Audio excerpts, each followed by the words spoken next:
ఇక కన్యా రాశి ఉత్తర నక్షత్రం 2, 3, 4 పాదాల్లో, హస్త నక్షత్రం 1, 2, 3, 4 పాదాల్లో, చిత్తా నక్షత్రంలో 1, 2 పాదాల్లో జన్మించినటువంటి జాతకులు కన్యా రాశి జాతకులు.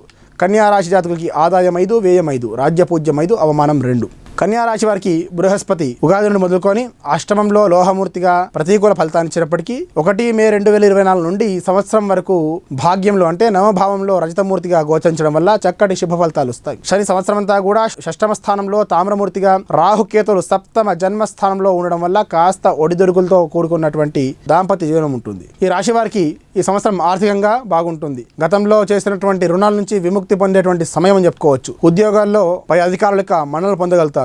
బంధుమిత్రులతో కలిసి అనేక శుభకార్యాల్లో పాల్గొంటారు. నూతన వాహనాలు, వస్తువులు, గృహాలు కొనుగోలు చేసేటువంటి సందర్భాలు ఏర్పడతాయి. మీరు చేసేటువంటి ప్రయత్నాల్లో మీ సొంత నిర్ణయమే కాకుండా తీసుకున్నటువంటి నిర్ణయాన్ని పునరాలోచన చేసుకుంటూ మీ శ్రేయోభిలాషుల యొక్క సహాయ సహకారాలు, అదేవిధంగా నిర్ణయాలు చర్చించి నిర్ణయం తీసుకోవడం వల్ల చాలా వరకు అపాయాన్ని తగ్గించుకున్నటువంటి సూచనలు కనిపిస్తున్నాయి. అంతేకాకుండా కళాకారుల వారికి ప్రోత్సాహకరంగా ఉంటుంది. స్వతంత్ర వృత్తుల వారికి శ్రమకు తగినటువంటి ఫలితం ఉంటుంది. సాంకేతిక రంగంలో సామాన్య స్థితిలో ఉంటుంది. ఆర్థిక వ్యవహారాలందు ఇబ్బందులు ఏర్పడక తప్పు. అయినప్పటికీ ఏదో రకంగా కార్యం పూర్తి చేసుకోగలుగుతారు. రాజకీయంగా వ్యతిరేక ఫలితాలు ఉంటాయి. అయినప్పటికీ బృహస్పతి యొక్క ఫలం చేత కావాల్సినటువంటి స్థానం కాకుండా ఆ కింది స్థానమైన ఎన్నికల్లో విజయం పొందేటువంటి సూచనలు కనిపిస్తున్నాయి. నూతన విధానం అనుసరించి వ్యాపారాలందు వృద్ధి చేసుకోగలుగుతారు. విద్యార్థులకి అధికమైన సాధన చేత ఉత్తమ ఫలితాలు పొందగలుగుతారు. శుభకార్య ప్రయత్నాలు కలిసి వస్తాయి. విలాసమైనటువంటి వస్తువులు, వాహనం కొంటారు. దీర్ఘకాలికంగా తీరినటువంటి కోరికలన్నీ కూడా ఈ సంవత్సరం తీర్చుకోగలుగుతారు.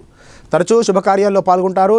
దంపతుల మధ్య కలహాలు తలెత్తినా అది వెంటనే సమసిపోతాయి. మీ ప్రమేయంతో శుభకార్య నిశ్చయమవుతుంది. పత్రాల రెన్యువల్లో అలక్ష్యం తగదు. కొత్త పనులు ప్రారంభం చేసేటువంటి సమయంలో ఆటంకాలు ఎదుర్కొంటారు. శకునాలను పట్టించుకోకుండా మనోధైర్యంతో వ్యవహరించడం మంచిది. ఆశించినటువంటి పదవులు దక్కేటువంటి సూచనలు కనిపించడం లేదు. ఏ జరిగినా ఒకందుకు మన మంచికి అనేటువంటి ఆలోచన ధోరణితో ఈ సంవత్సరం గడపాలి. పన్నుల చెల్లింపులో అలక్ష్యం తగదు. వ్యవసాయం చేసే వారికి సామాన్యటువంటి ఫలితాలు గోచరిస్తున్నాయి. ద్వితీయార్థంలో చక్కటి ఫలితాలు పొందవచ్చు. తరచూ ఆలయాలు సందర్శిస్తుంటారు, ధర్మకార్యాలు ఆచరిస్తుంటారు. సాంఘిక కార్యకలాపాలకి జోలికి పోవద్దు. గురు దత్తాత్రేయ స్వామి వారి దర్శనం చక్కటి శుభ ఫలితాన్ని ఇస్తుంది. కనుక గురువారం రోజు దత్తాత్రేయ స్వామి దర్శనం, గాన్గాపూర్ క్షేత్ర సందర్శనం, రుద్రాభిషేకం చేయడం చేత చక్కటి శుభ ఫలితాన్ని పొందుతారు. ఇది కన్యా రాశి వారి ఫలాలు.